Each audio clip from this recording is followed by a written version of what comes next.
Welcome back, Stasa23 here, back again with some knife therapy, and today's knife is the Knives Pleroma.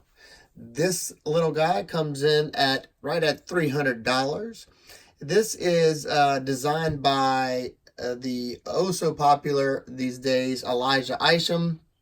Makes some really cool designs, always thinks outside of the box, and none of his knives, in my opinion, resemble anything else that I've seen for the most part. I first got to handle this guy at Blade Show last year, and I was absolutely blown away by the design, and I knew I wanted to get my hands on it so I could at least share it with you guys. Let's dive into it. You have this beautiful Warncliffe shaped blade that is completely sterile on both sides, no markings whatsoever. I like seeing that. You have a nice chamfer that runs along the entire spine to soften up the spine of the knife so you don't have any sharp edges. You have this cool, unique floating thumb stud. I thought that was a cool little touch. I don't think I've seen that at any other knives before. Could be wrong. That's titanium as well, so you can anodize that if you want to change it up. You also have this ginormous blade hole that allows you to deploy the knife along with the thumb stud. So you have various opening methods that I appreciate. Gives it that fidget factor at least. You have a really high flat grind, and they did a great job of thinning this guy out. Mine measures in at, where is it at? Wrote it down at 14 thousandths behind the edge, which is nice and thin. Just for reference, your Spyderco Delica is at 20 thousandths, and it slices well. And so it's at 14 thousandths behind the edge with a 20-degree per side edge bevel. So nice and skinny edge bevel, a secondary bevel on there. I'll probably end up reprofiling this to about 15 degrees per side just so I can get the max potential out of the steel. And the steel is Bowler M390. And I don't know if I'll be able to show you all this because it's like finding Waldo. Look how tiny. There you go. Right there. M390. Really cool. I like how they make it a game where you got to try to find the blade steel. The blade finish on this is, I'm not certain, but it looks like a bead blasted finish that has been polished afterwards. There you go. It looks nice. We'll talk about that a little bit later. Let's close this up, and I'll show you how the knife deploys with the studs. I mean, rockets out there. The detent's dialed in perfect for just a little bit of pressure on that thumb stud.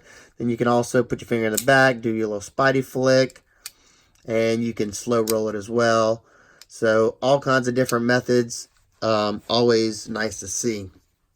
Let's go back into these beautiful, I mean, this knife is closed, it looks beautiful. I mean, look at that. It kind of looks like the front part of a crotch rocket right here. At least that's what my daughter said, and I think she's right. Also, going into these nice looking body of this knife, it's an integral, which means it's milled out of one solid piece of titanium. And it's not your conventional integral where the whole body is titanium. They did something a little bit different here. You got all this titanium and right here, and then it, to my understanding, just from looking at it and looking at the inside, is that you have the titanium frame and this carbon fiber is kind of like inlaid into it. Could be wrong, but that's what it looks like to me. Nice, well done carbon fiber with a satin finish on there. Absolutely no transition marks right here. You cannot feel whenever it transitions from one material to the next, no matter where you feel it at.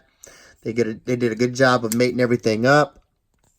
You can see there's no gaps in between here, and you cannot feel that at all. There's no hard spot there, which is pretty impressive, being that you got all kinds of areas where you could have had a sharp spot, or where you would have a transition feel. I mean, look at that.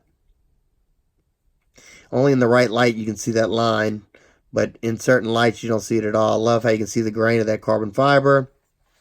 Look at that perfect blade to handle ratio, and no, you cannot touch the edge when you put your finger right there. That is awesome. Just like all their knives, pretty much dead center. You can see where that line is right there, and the tip matching up. So pretty damn good. You have very minimal construction. You have the stylized titanium pivot. And then you have one body screw. All the screws are T8 Torx. I love that when they don't change it up. And I love when they use anything over T6. You have your standard Torx right there. And you have your Torx for your pocket clip. Then underneath the pocket clip, they hit it. See those screws right there? Those screws are holding in this titanium inset aligner right there. Very well done. Excellent job. You also have some jimping to give you traction when you're disengaging that lock bar. And you do have, it is raised up more than this show side scale, so you can get access to it. You have a very stylized 3D contoured, 3D milled titanium pocket clip. And you can see that line flows with this line. And then the top, everything just, it's just beautiful. Let's see, we talked about all the hardware. And then flipping it over like this, they have Elijah's maker's mark right there. Isham on top, and then the name of the knife mirrored on both sides like that, Pleroma. I don't even know if I said the name of the knife at the beginning. One other thing that they nailed perfectly is the sharpening choil. Love, love, love it whenever they get it right, and they did a great job here. We're pretty good about doing that just right. Let's see, make sure I talk about everything else. You got some nice milled out cutouts that match from here to here. Kind of looks like a mask. There's the eyes right there. I see so much stuff when I look at this knife. The ergos at first, I was kind of worried about it. You know, it's got this sway back pattern, and it just looked like it might not be that comfortable just from looking at it in pictures and videos. When I got this in hand, at first I was like, I don't know about that. You know, this is pushing up at the back side of your palm. But after I started cutting up some boxes and putting a little bit of pressure behind this blade, it makes sense. It's rather comfortable. We'll talk about it. They had a 1 mile hot spot, but that was only whenever I was bearing down with a lot of pressure. But being that this handle cocks up like that, whenever it cocks up, I'm able to put pressure down on the back spine of the blade, so whenever I'm pushing through cuts, I have some more force behind the blade. So it really makes sense, and it's really useful. So I'm guessing that's why the sway back pattern is so popular. And also, if you want to flip the blade over and put your thumb right there, you can do some draw cutting. That's pretty comfortable as well. And I guess you could choke up right here. I don't think that that's a designated forward chaw, but if I needed some precise control right there, I could choke up. Just have to be very careful. The sweet spot for me is sitting back right here. Very comfortable. You don't have any jimping, but I don't see the need for any jimping. It's rather comfortable whenever I grip it. Let's see. So I talked about pretty much everything that I like. Let's do a quick size comparisons. I'll get away on this guy, and then I'll talk about a few of the nitpicks and complaints. Okay, the first size comparison, the Spyderco Para 3. And the Para 3 is a good bit bigger. Well, not a good, I'm totally wrong. It's not that much bigger, but it's a little bit bigger. It's definitely wider. The next one is really, really close in size, and that is the R2D2. These two, if they're not identical, they're pretty darn close. To me, they look identical in size, in length at least. Another one in this range is the Hinder half track, and these two are pretty close as well. The half track is a little bit shorter in blade. Also, you have the Kershaw Atmos. I think this is the Atmos. Correct me if I'm wrong. These two are very similar in size, if not identical in size and length. And two more quick ones. We got the Millet Torrent, and the Torrent is a good bit longer. And one more last one, just because it's something everybody's pretty much touched. The Spyderco Delica 4, and the Delica is a little bit longer. You have a longer handle with the Delica.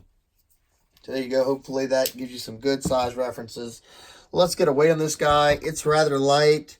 It is an integral, so you do have a lot of titanium, but you do have a good bit of carbon fiber as well.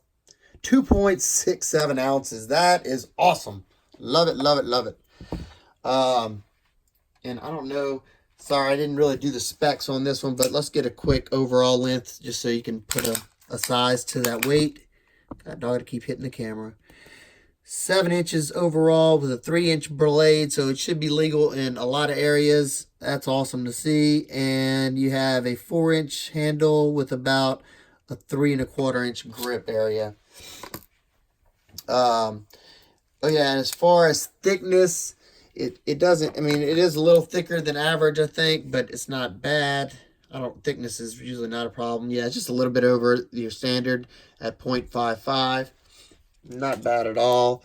And wide, it's not going to be that wide, being you have this deep 1.21. So yeah, definitely not bad at all. It definitely carries nicely. Let's get into a few of the nitpicks and complaints I have about this knife. The biggest one for me, and it's not hurting the functionality of this knife, just something that I noticed, is the tension on this titanium inset liner lock is a little bit strong for me. It's gotten a little bit better over time, but it takes a little bit of force to push it over. I don't have any stick or anything, but just something, especially, you know, us fidgeters out there that open and close a knife 10 million times a day, that can start bothering you. I do that kind of often, and it's a little bit more comfortable doing it with my left hand, so this might be a good one for you lefties since you have the ambidextrous thumb stud. And it's pretty easy to manipulate left-handed, for me at least. That's my first one. The next one is, whenever I'm gripping this really hard, I notice that I get a mild hot spot from the top of this clip. You know, that's usually the case with a lot of knives. So that it's not something that I felt like I had to put gloves on, but just something I felt like I needed to mention. Also, I'm not that big of a fan of this blade finish, this blasted polish finish, mainly because I had another wee knife with that finish on there, and just abrasive cutting like cardboard and stuff like that, it starts to mar up the finish, and it just doesn't look good. Like, some knives look good and with those character marks on there with a coated blade or something, but I don't like that finish. So maybe eventually I will acid wash this blade or something. I don't know. We'll see what it looks like after I've marred it up a good bit. And I'll probably do another video on it. Another thing that I noticed is the pocket clip tension is pretty darn strong. You got this sharp clip, and it's kind of hard getting in and out of the pocket. And I noticed whenever I go to pull it out of my pocket, right when it gets to the lip of my pocket, it gets caught. And I've come close from getting it halfway and then falling out of my pocket. So not that great. I may try to relieve some of the tension on that clip. I don't know. We'll see. But that's just another thing to note. And this one, I'm not sure how I feel about this. I'm not sure how I feel about the exposed stop pin track right there. You know, I know that's the only way, pretty much the only way for them to do it with this integral like that. But, you know, easily some crud can get into that groove right there and cause your knife not to lock up on you. So, I don't know. I've never experienced that, but, you know, I don't have that many knives that have an exposed track like that to where stuff could easily get in there. So after I carry it for a long time, you know, with pocket lint and stuff like that, I'll see if it causes any issues. But right now, I don't know, because I haven't tested it enough and carried it enough. One more minor thing that I don't think's really, it's not really an issue. It's just something that, you know, kind of bugs my OCD tendencies, is in this grip right here where I would normally be cutting. My finger's a little bit far from the edge. Not bad. I guess it's about the same as if I had a forward finger choil. So that, like I said, that let's just scratch that one. That's really not that big of a deal at all. And one more last, just being critical, and it's actually stupid, but I don't really love having the name right here on the spine. I don't think it really is needed. Put that on the box, especially how they mirrored it right there. I would just rather just his logo and his name right there. I don't know. Is that something that bugs y'all? It's not something that would cause me not to buy the knife, but I just think it didn't need to be there. That's just my thought. And last but certainly not least is the price. Do I think it's about the same as what else is out there? Yeah, I think it's justified as far as like, you know, what integrals are going for, especially an integral that has a collaboration with a custom maker. So, you know, that those knives are usually more expensive anyway. So $300, is it expensive? Yeah, it's definitely expensive. It's not something that I could say, yeah, definitely go out and buy. But if it does it for you, it's functionally a good knife. There's no glaring problems with it. So if you like it a lot and you have that money to spend, then go for it. But let's be honest, that's a lot of money. Um, but you know, at the same token, you know, this is a lot of money too. You know, it depends on what you like, and if it's worth it to you. To me, if something's worth it and you have the money and you want to spend it, then okay, it's no big deal. So let me know what y'all think about that down below. Let me know what y'all think about the Pleroma. I think this guy right here is his most functional design yet. I'm still waiting on his abstruse model to come to my house. I did the pre-order on that one. That's another one that kind of resembles this blade shape, and I'm super excited for. So there you go. If you have any questions, comments, concerns, please leave them down below. If you like this video, please give it a big thumbs up. Share with all your friends and family and your social networks. Hope everybody's having an absolutely wonderful day, and I'll see you on the next one. Peace.